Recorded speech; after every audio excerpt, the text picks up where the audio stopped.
Here we go! Alright, minions. Welcome to the Forza Horizon demo. I've been playing a lot of the Medal of Honor beta recently, and this demo for Forza Horizon dropped. And Forza Horizon and Medal of Honor Warfighter just happen to have the exact same release date. And for that reason, and that combined with the fact that even though I love Forza games, I was too distracted and busy with other games to even pick up Forza 4. I played the crap out of Forza 3, but didn't even finish it the way I wanted to. But I didn't even get a chance to buy Forza 4, and I was kind of looking at this upcoming summer, the next year, you know, when all the games that I'm going to be buying in the next 2 months, you know, they've been out a while, and I've got some more free time in my gaming schedule that's been occupied by Battlefield and a little bit of Test Drive Unlimited, stuff like that. And I figured, hey, I'll pick up Forza 4 then, and play it. And then Forza Horizon comes along as a kind of a stopgap, which is more of an open world Forza. And I was kind of not sure if it was really something that was going to motivate me, especially since I have Test Drive Unlimited 2, and I recently started really enjoying that again. But then I downloaded this demo, and I forgot just how much I love Forza and the realistic driving physics. Just the things you can do in a car when it handles the way it's supposed to, the way you can counter steer a drift, control velocity when you overshoot a corner, use weight transfer to help get you extra momentum into a corner. I mean, just things that other games try and simulate, but for the most part, like in Test Drive Unlimited, for instance, if you go into a corner too fast, you're really just going to drastically understeer no matter what car you're in, and it's just going to go basically in a straight line. And there's not a whole lot you can do with it. You can kind of e-brake it and just make it slide sideways, but without the real physics of how the car handles, you can't quite control that into a slide or a drift the way you would be able to in a Forza game. And I don't know, I just really love Forza. And the one thing that's always been really limiting about Forza, and to give you some history, the first Forza I played was Forza 2, and that was like a year or two after it came out. Actually, am I lying? Nope, that's true. That's right. I think it's probably over there on the shelf too, isn't it? Yep, Forza 2. And it was after it had been out a while. I saw a video of it or something like that. I wandered into the Forza forums and just saw what they were doing with the cars and some of the videos. I saw like maybe some drift montages. And I'm not big into drifting. Just I keep mentioning it because it's fun when you kind of overshoot a corner to be able to control the slide on your car. I'm not a fan of drifting in general as a sport, if you will. And I may be butchering the quote, but the quote from who I think is considered the father of drift, and I don't even know his name, Japanese fella, says, "I drift not because it's the fastest way around a corner, but because it's the most fun." And that's how I think of drifting. And from a standpoint of cars and racing, I'm not a fan of drifting for that reason. It's not the best way to race. It's not the fastest way to race. But man, it is a lot of fun. And if you're racing in like a Forza game and you overshoot a turn, you're going too fast into it, sometimes a drift can save your ass, even if it's not the fastest way around the corner. Can help you maintain a little bit of velocity that otherwise you might lose by slamming on the brakes and losing all that momentum. But I'm not an expert at any of this stuff, so I'm not going to try and give drifting lessons or anything like that. I love that this game and the demo, after you do that opening little race with the reigning champion of the festival, it immediately puts you into a Lancer Evo, an all-wheel drive car on a dirt track. For me personally, because I love dirt races, I love rally races, and I've loved simulation rally racing since they added it in Gran Turismo 2 or 3. I forget which one they added it in. Probably 3. But anyway, I loved it there. I love racing on dirt because it takes what's great about driving on tarmac on regular roads And what's true about drifting on a road isn't true about drifting on dirt. On dirt, drifting is the fastest way around a corner because you don't have traction. And so it makes it more acceptable. It's more fun because unlike on concrete where you have to kind of consciously break traction to drift, on dirt, just going fast into a corner and giving the car a good Scandinavian flick will kick the back out and give you a good drift. And so it feels more natural than trying to upset the car so that you can get it to go sideways, to me. But I'm getting sidetracked on what I love about Forza. What's always been restrictive to me about Forza is driving on tracks, in that you've got 20, 25 tracks. They're driving on, you go forwards, backwards. They've got long versions and short versions, but you buy all these different cars and you race them on the same tracks. And after, a while, I mean, there's mastery to that. And I've appreciated that in racing games. I love traditional racing games, and I've traditionally not been a huge fan of open world racing games. And in general, this probably wouldn't appeal to me even as much as an open world game, except that it contains the Forza physics, which I love. It contains the Forza Rewind system, which eliminates a lot of the frustration from traditional racing games. And it also has an online multiplayer component, which I just think is awesome. Did I do a rival race here? This is the first event. There's something cool just to mention about the demo, is after you race in an event, it gives you the option to do these rival races where it takes... usually it's the person on your friends list who's the next above you. Like when I first started racing this is the second time I played through the demo. It looks like it's the first time because it clears out all your stuff, but it does keep the stats that you've set, the records. But this Danimal is not on my friends list, right? Only one other person on my friends list has played the Forza demo, and that's Massive Hat, and he had all the records. So I went through and it was like, your rival Massive Hat beat you by 5 seconds or whatever. And I was like, well, this can't stand, right? And it gives you the rival thing, so it tells you, hey, here's the person on your friends list that's in front of you. Do you want to try and beat their time? Oh, and by the way, if you beat their time, you're going to get money for it. Not from that player, right? But just for participating in another time trial, you will be rewarded by the game. So it gives you incentive other than just bragging rights to compete in these. So I showed you this one. I didn't do it in the other ones, but when I played the demo through the first time, I went through and... sorry, Massive Hat, if you watch this. I went through and I beat all your times on everything. But you're the only one on my list. To all you other people on my friends list with your Xboxes, download the demo, because I think you're really going to enjoy it, and bring it. Let's throw down some lap times. And message me if you do, because I don't know if I'll necessarily pop this demo back in before release. But hey, if you want to give my times a shot, or some of my speeds, as you'll see later on, speed trap events and stuff, bring it. And that's the kind of, that's a competitive part of it that's been actually kind of built into Forza since, I think there's a good amount of that in Forza 3, and I think they did more in Forza 4, but like I said, I can't speak to it since I didn't play it.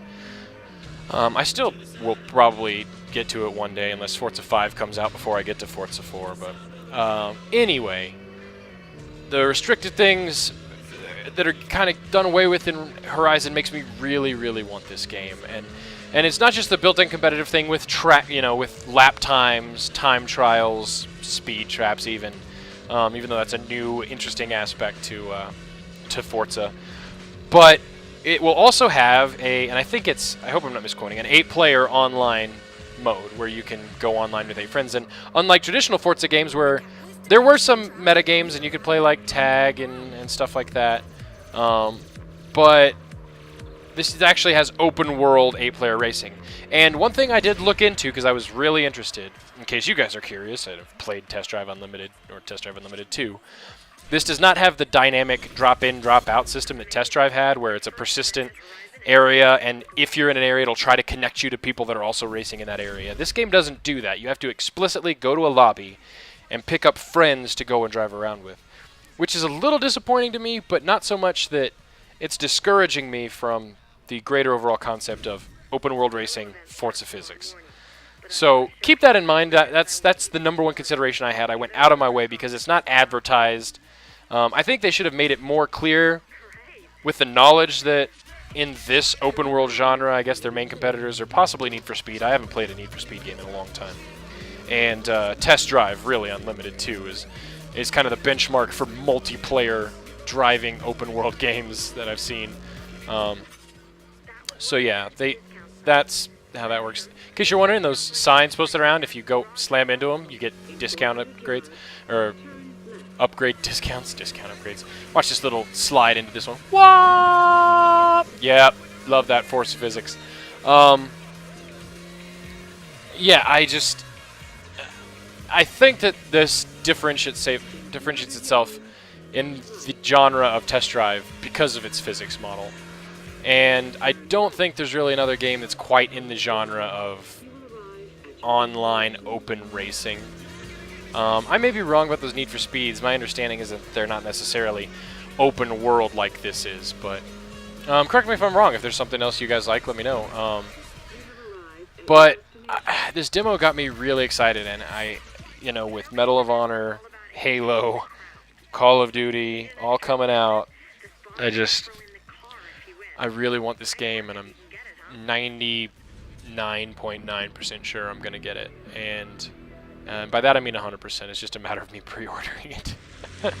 I wasn't going to pre-order it. I was going to wait and see. Like, I was going to wait until the game came out and wait for a week or two and see what people were saying about it. And if the reviews were overwhelmingly positive, I was going to pick it up.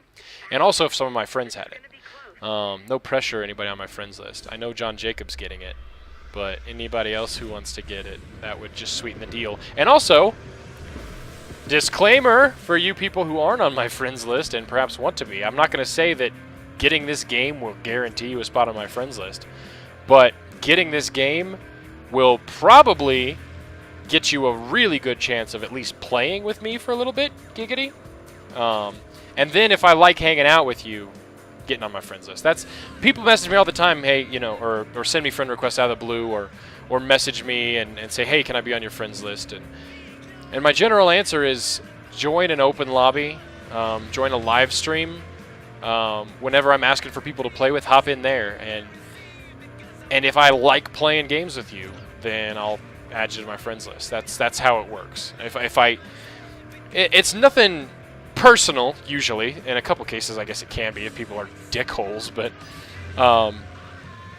if we play together and we have a good time, but I don't feel like I would just vibe just sitting around and chatting with you.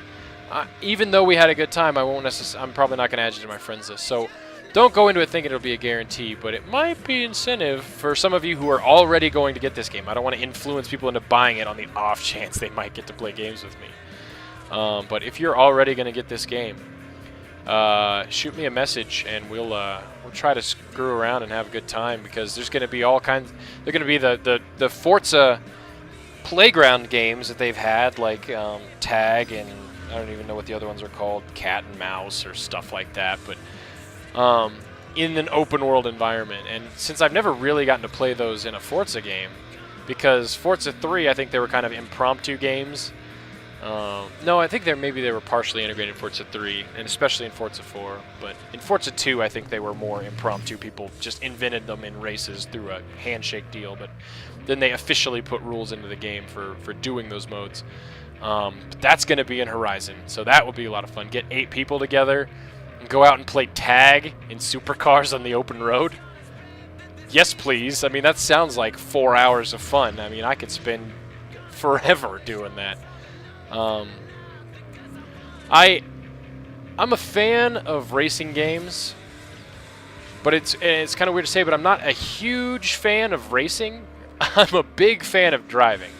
I typically keep my difficulty on racing games like Forza or Gran Turismo around easy or medium.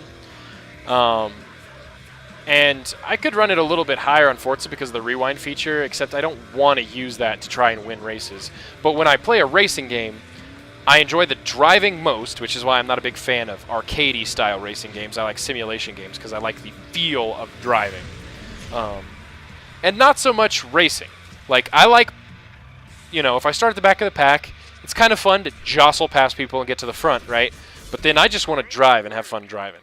I don't want to get to the last corner on the last lap, screw up, slide off the track, and get 5th place, and have to redo the event either because it forces me to or because my pride says I have to win every event. But in Forza, the rewind feature makes that just obsolete. Like, they added that in Forza 3, and it's just the greatest invention in the history of racing games. I can't count the number of times in Test Drive Unlimited 2 where I've been doing an event or a race or whatever, and I'm doing great. I get to the last turn, I slide, I get distracted, something happens, and 5 minutes of work out the window, you know? Or, God forbid, you're doing well, I would say like an endurance race like some of these games have where it's like 40 or 50 laps. Typically, those are set up so that you get such a huge lead you can crash a couple times. It's not a big deal. But God forbid you were in a situation where you've been racing for 10, 15, 20 minutes, and you screw up, and suddenly you're third with 1 lap to go, and you can't make that back, and you want to win that race. Yeah, so here's one of the speed traps. I'm kind of glossing over them because I'm just getting wrapped up in what I'm saying, but there's speed traps where it just takes your speed at that point, and it ranks you with your friends and with the world on how fast you went at that point. And then there's speed zones, which you'll see at the very end of this video, where it keeps track of your average speed through an entire segment of road.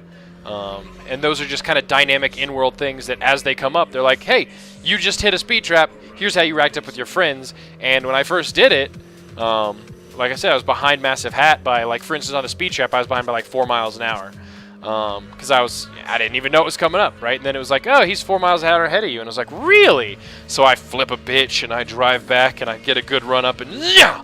You know, just enough of a run up where I beat him, and I beat him by a few miles an hour. And so then maybe if he got on next time, if this was like the full game, right? Because I doubt that people will get back on the demo being a demo. You're not going to get back on to play it again. I did it for the case of this video.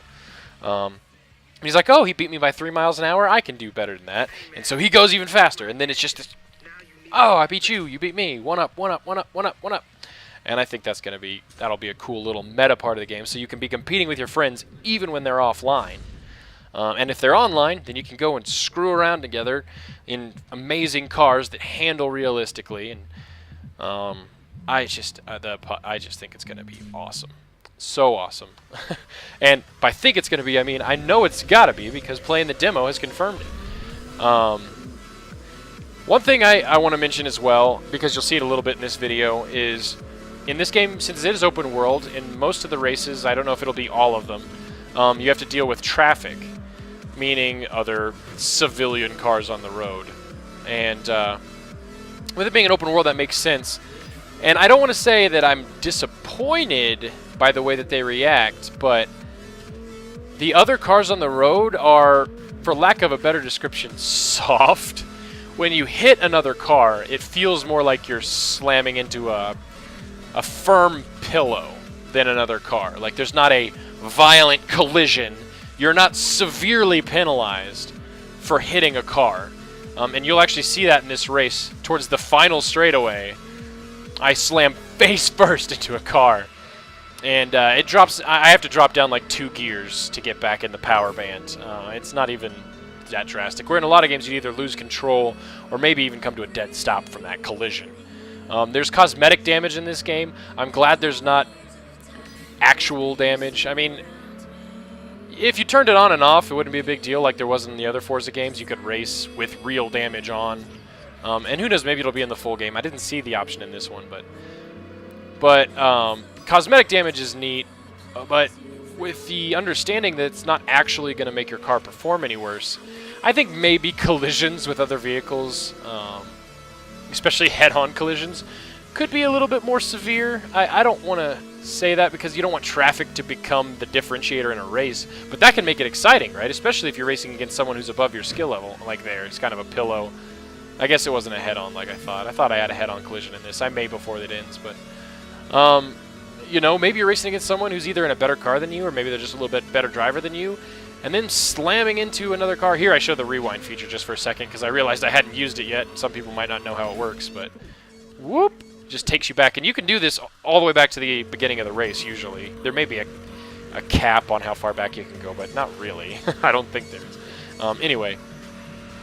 So yeah, I don't know. I love the game, and yeah, maybe traffic should be a little more severe, but it's not going to bother me if it's not. You know what I mean? Like, if it's an inconvenience and it does slow you down, it's not like it doesn't slow you down, so it could still be a differentiator, but it's not a violent differentiator like you would think it could be. But I cut in this last clip, which is a speed zone, which you will encounter. If you play the demo kind of the way it's laid out, you'll encounter this after you complete the final event they have available, which was that big race. And here you see it. It says, hey, you're in the speed zone, and then it tracks your average speed. And this is another one where the first time you do it, right, you're accelerating into it, and it says, hey, you're in a speed zone, and then you get to the end, and you're like, oh, I'm behind my buddy. So you go back, you're like, if I get a run up into the speed zone, then I'll have my average speed up before I enter. And yeah, just this whole kind of awesome little meta game. Yeah, there you see my personal best was 122. That time it was a 114. But bottom line, Forza Horizon's awesome. I'm going to get it. You should get it too, and we should play. I'll talk to you guys later.